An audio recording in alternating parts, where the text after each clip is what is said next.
Good evening everyone and welcome back to a What If Madagascar Air Force video. The Madagascan Air Force, or Malagasy Air Force as it's correctly known. This is completely what if. I did have a person saying they were a Vietnam veteran and they were amazed that the Madagascan Air Force was involved in Vietnam. Then they found out it wasn't. So just so you're aware, this is completely what if and fictional. Australia were involved, America involved, South Korea were involved, South Vietnam was involved, North Vietnam was involved, Thailand was sort of involved, Laos and Cambodia were sort of involved, although the Americans denied it. But that was about it. It was one of the few wars that Britain managed not to get involved in. So here we go. Here is Vicky the Valiant.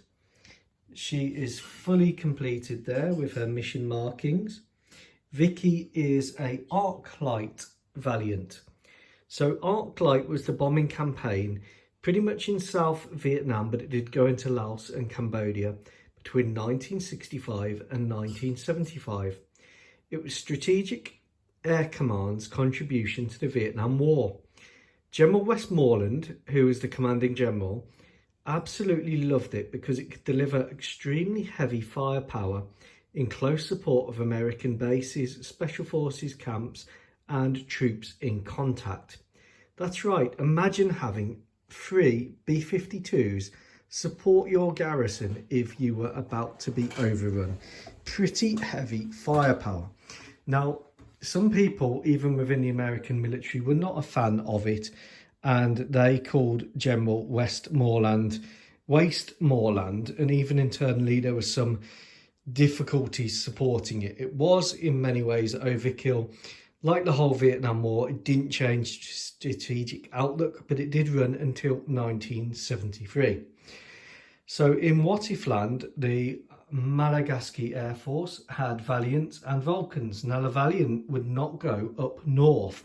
It didn't have the ECM fit, that's the electronic countermeasures, ECM, or the RCM, the radar countermeasures fit that the Vulcan had. Therefore, it was extremely vulnerable to SAMs and MiGs. So the Valiants did not go to North Vietnam. They were, however, involved in supporting the forces on the ground, and they delivered a payload of 21,000 pound bombs. So 21,000 pounds worth of bombs, which is quite a lot. Now this is the Airfix kit. The new tool, Airfix kit. It is an absolutely beautiful model to build. It builds so well, and I think these little bits here, these antennae, remind me of Asterix. The Airfix kit is highly recommended by me. Absolutely beautiful mouldings. The only thing I don't like about the Airfix kit is, and I didn't spot this at the time, but if you build the wheels and add them afterwards, you see how that one is raised up.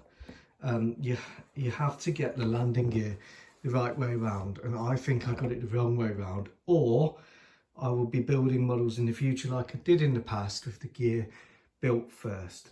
Other than that, absolutely lovely. Airfix using some new kind of paint resistant plastic, so a bit of a nightmare.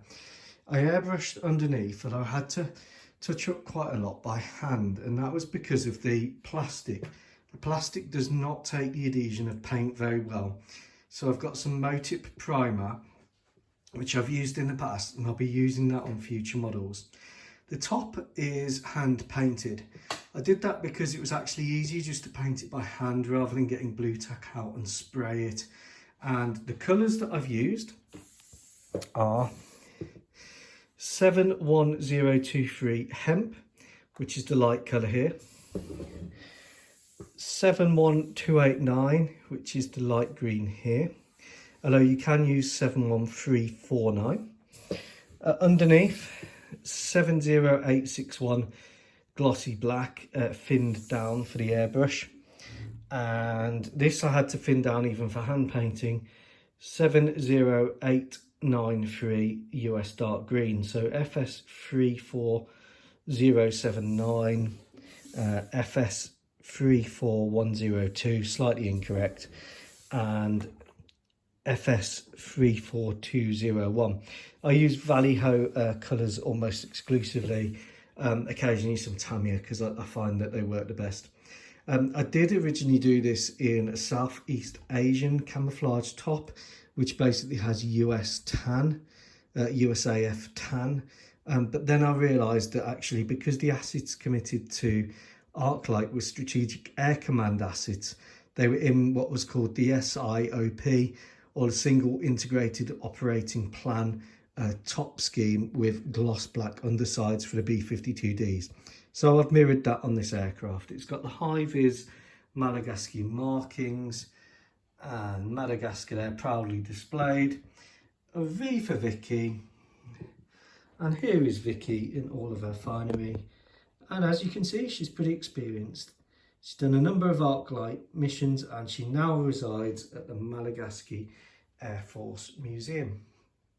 The Valiant also could be used as a tanker, and I look forward to building one as a tanker. I hope you've enjoyed this trip down the what if madness rabbit hole. Let me know any nice comments, thoughts and suggestions.